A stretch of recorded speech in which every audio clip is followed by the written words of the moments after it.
Baik, cerita pagi di Kedah hari ini kita akan bercerita berkenaan dengan isu kesihatan membabitkan penularan wabak penyakit tangan, kaki dan mulut. Dan bersama saya sekarang ini adalah pengarah Jabatan Kesihatan Negeri Kedah, Dr. Osman Warejo untuk mengulas lanjut berkenaan dengan perkembangan semasa penularan wabak HFMD. Assalamualaikum Doktor. Waalaikumsalam warahmatullahi. Terima kasih. Okey, baik Doktor. Berkenaan dengan penularan penyakit HFMD, bagaimana perkembangan semasa khususnya di negeri Kedah? Ya, terima kasih.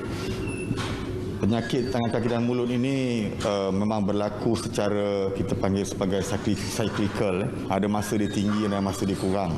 Pada tahun 2020 dan 2021 kejadian penyakit ini memang amat kurang, tapi pada tahun ini kita lihat peningkatan yang begitu ketara, terutama pada bulan yang terakhir ini, ya. Pada minggu, kalau kita kira minggu epidemiologi ke-19, 20 dan 21, kita dapati berlaku peningkatan yang begitu mendadak di negeri Kedah. Dan seterusnya, alhamdulillah pada minggu ke-22 dan 23, minggu 23 adalah minggu lepas, nampak penurunan yang juga begitu ketara. Pada minggu ini trend juga menunjukkan penurunan lagi. InsyaAllah keadaan akan menjadi lebih terkawal.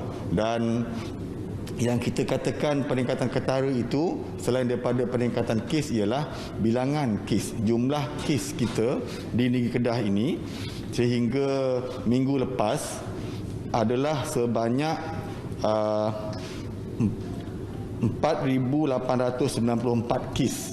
Itu merupakan peningkatan yang begitu ketara berbanding dengan yang berlaku pada tahun-tahun sebelumnya, termasuk pada tahun 2019, iaitu pada fasa pra-pandemik COVID-19 lagi. Okey, baik Doktor. Berkenaan dengan isu penularan ini, apa mungkin tindakan yang Doktor boleh kongsikan yang telah dilakukan oleh Jabatan Kesihatan setakat sekarang? Ya, terima kasih. Ketika ini, kalau kita lihat penyakit tangan, kaki dan mulut ini yang disebabkan oleh virus, ya, dan ia melibatkan sebahagian besarnya adalah kanak-kanak, ya, kanak-kanak di bawah umur 12 tahun.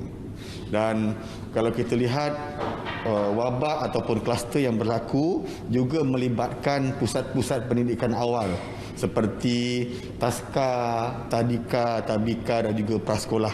Di situ yang kebanyakan kes-kes ini berlaku, ya. Dan disebabkan oleh fenomena ini, maka pihak Jabatan Kesihatan Negeri Kedah telah mengadakan beberapa tindakan, antaranya melalui meningkatkan pendidikan dan juga promosi kesihatan menggunakan media, sama ada media massa ataupun media sosial, termasuk menggunakan radio, TV dan sebagainya, melalui akhbar dan sebagainya. Yang kedua, kita juga dari semasa ke semasa pada ketika ini telah mengadakan engagement ataupun libat urus dengan pihak-pihak yang berkaitan.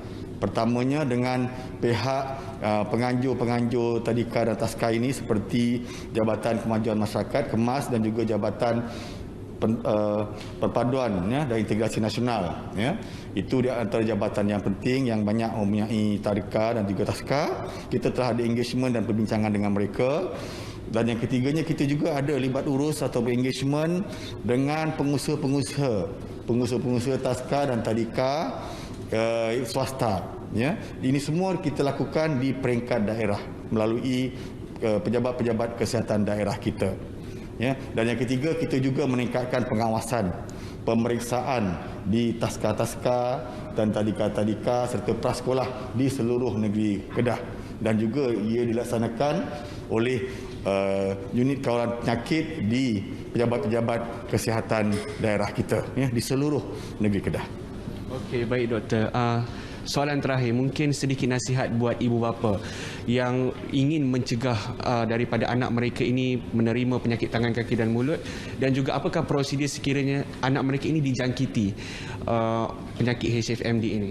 Ya, terima kasih.